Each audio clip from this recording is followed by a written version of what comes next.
A multiple alarm fire breaking out in a historic mansion in Northbridge. Yeah, we want to show you some images of the flames here. You're going to see them coming up. Here it is. This building is known as Oakhurst Manor. It's an historic building with a very significant history. Right. We want to get to NBC 10's Minash Kwangwari live from the scene this morning.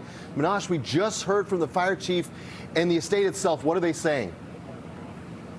That's exactly right. And the building now is known as the Estate of Mind. I do want to step out of the way so you can see what it looks like now. This all happening right off Hill Street here in Northbridge. I was able to just speak to the chief you mentioned, who told me that the fire has now been completely put out, but a heavy first responder presence remains. And that's because crews are continuing to work the scene to put out hotspots and to search for clues to find out exactly how this all started. I do want to show you some video. Take a look. You can see flames roaring.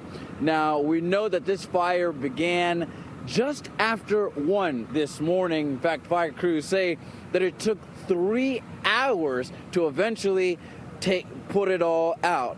Now, it actually triggered multiple alarms. Firefighters going on to say that in total 7 people were inside, actually living inside this structure. They were all rescued and they are all safe. I actually was able to speak to one of those occupants who tells me physically they're all safe, but mentally they're still trying to adjust to exactly what happened. Now we're going to flip over to some live video right now that you can see smoke continuing to billow out of the top of this structure here. Now, according to the fire chief, this is not a total loss, but still you can see extensive damage.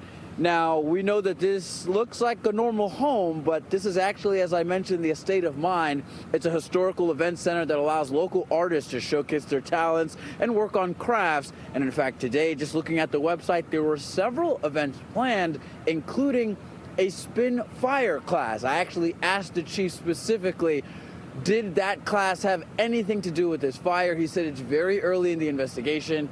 He could not say any more information at this time. But right now, we're going to continue to stay here on the scene, see if we can get more information. And the second we do, we'll be sure to update you guys. But for right now, we're live here in Northbridge. Minash Kwangwari, NBC 10 Boss.